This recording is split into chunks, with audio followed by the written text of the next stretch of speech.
Hi, my name is Autumn Hintz. I am the principal at Naomi Elementary School in Lafayette, Georgia. This is my 7th year here at Naomi as principal, and I have been here at this school for 17 years now.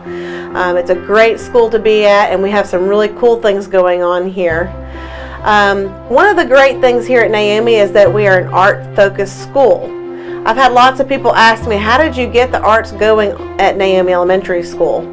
Well, it's a really cool story that all of our staff is involved in, and that we're very proud of this because we've worked on this together. So about 3 years ago, we were really concerned about our reading scores with our students. We had done a lot of professional development that focused on differentiation in the classroom. We had started an SRA corrective reading program with our struggling readers. We also had adopted a new curriculum district-wide, and even with all of those things that we had in place, we did not see the growth that we really wanted to see from our students academically in reading.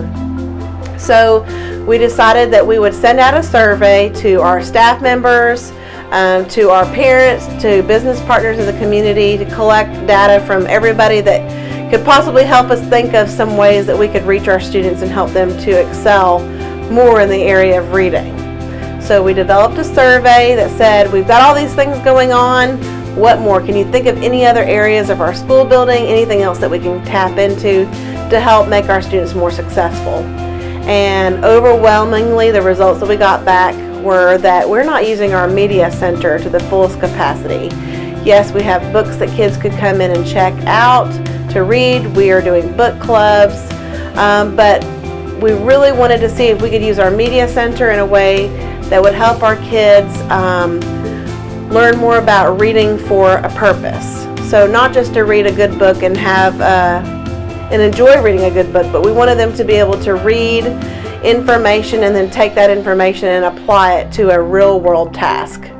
So at the same time that was going on, our superintendent, Mr. Raines, had challenged administrators to think about your staff and the things that your school offered, and think about what do you have that's unique to offer to your community.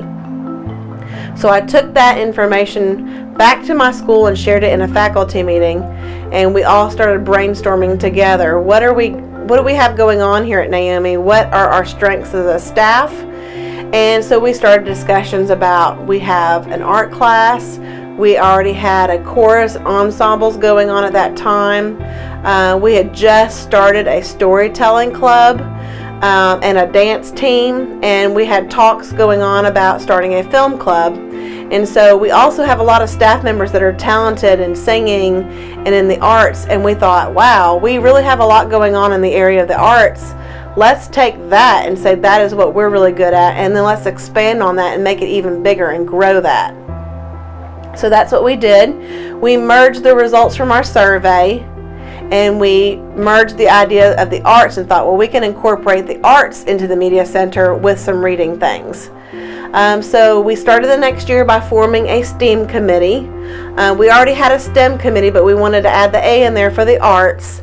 And that committee set some goals, some things that they thought that we could do to grow the arts and also support our school improvement plan at the same time. So one of the first things that we decided that we could do was start with a media center, integrate the arts, but also make sure that those art centers required the students to do some reading, learn about some artists, learn about some art strategies, learn about singers, dancers, actors, and then use what they learned to complete a task or to create something in the media center. So we're working on 2 areas of focus and putting them all into one area, and it has ended up being a really great thing. So right now we have a media center that the kids and the teachers love to come to. They're growing in their reading and their writing, and they're making memorable pieces with art that helps them to remember what they learned about. So in our media center, when we say that we focus on the arts, we're focusing on 4 different areas of the arts. We have one area that we call the art of color, and that's what you think about when you think of art, painting and drawing, sketching, all those types of things.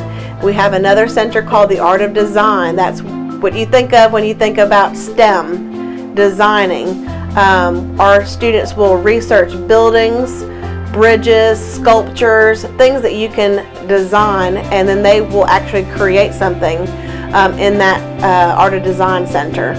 Then we have what we call the Art of Movement, and that involves puppetry.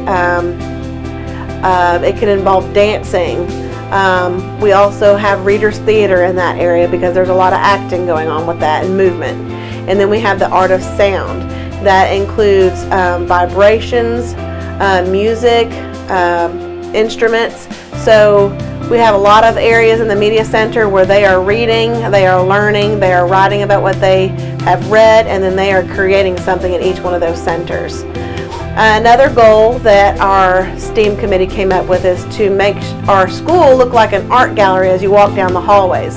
So our teachers are incorporating the arts into their classrooms, and we're not talking about the art class. We have that separately as one of our connections, but our teachers are involving art in the learning of their regular academics that they teach, and then they display those art creations out in the hallway.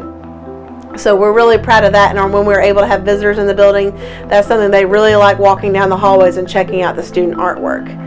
Another goal that we had set in our school was to create an interactive art district outside, and that's one area that we are currently working on right now, this year and next year. We wanted to combine meeting sensory needs in our building with the arts. So we are going to be putting a sensory path outside that the students can walk on when they need that support, and then we'll also have centers around the sensory path that right now we're starting off focusing on the Art of Sound. We'll be having a bamboo garden, and we'll also be having a xylophone center, among a couple other things to start with. So we're in the planning and the creating stage of that right now, so we're excited about where that takes us.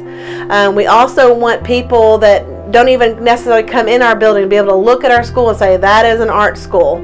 So we have created silhouettes that are hanging outside of our building that are arts themed, and this year we have our students working on some very large pieces of artwork that will be hanging on the outside of our building, so that will be coming up later on this school year. Another big thing, and I talked about earlier, that our teachers are incorporating the arts into their curriculum, so that raises the need for more art supplies for every grade level in our building. And we're also focusing on each grade level having an assigned field trip that is art focused. So we want our curriculum to align with some art standards and incorporating that in our classrooms, among the other areas in our building that are arts focused. So how do we use the consolidated funds to support all of these things? Well, first and foremost, this all started because we were concerned about our reading scores. And so everything that we do with the arts is also supporting our reading. We want our kids to read and learn about these different art activities first, and then use what they read to apply it to that art task. So with each stage of our arts implementation here at Naomi, my assistant principal, Christy Casey, and I sit down and we discuss what are the supplies, the materials, the services that we will need to help support the next initiative. And you can't forget about the initiatives you've already started that you want to keep going on throughout the year. And so we budget those things with our consolidated funds through Fund 150, and we make sure that we're able to use that money to implement those art initiatives through the school. It's also important that you don't necessarily have to spend your budget for everything you need, because we have great partners in the area as well. We have churches and women's groups and things through the community that really believe in the importance of art in school, and they have donated money to help make sure that these things are provided for our students. A lot of our students create art pieces that have never had a piece of framed work, so we have people that donate frames that we can put student work in, so they can take that home and display that in their houses and be really proud of that. And we have churches that have come on board and helped put together the materials to put together some of our, like our xylophone project that's going to go in our interactive art district, and we have one in our media center. We had church members come in that are faith partners of our school, and they have assembled those so That way we're not having to worry about all these extra things to put into place. So don't forget to tap into those business partners, your faith partners, different groups that are in your community, because they know that art is really important for our children. Not only does it create a memorable experience to connect to an academic area that they're studying, but it also helps open up those areas of the brain that really help them with the learning process and build creativity and those artistic abilities that they can take on into the rest of their lives. So we're really excited about the art initiatives that we have going on here at Naomi, and we're really excited to see where we can continue to go in the future. Thank you.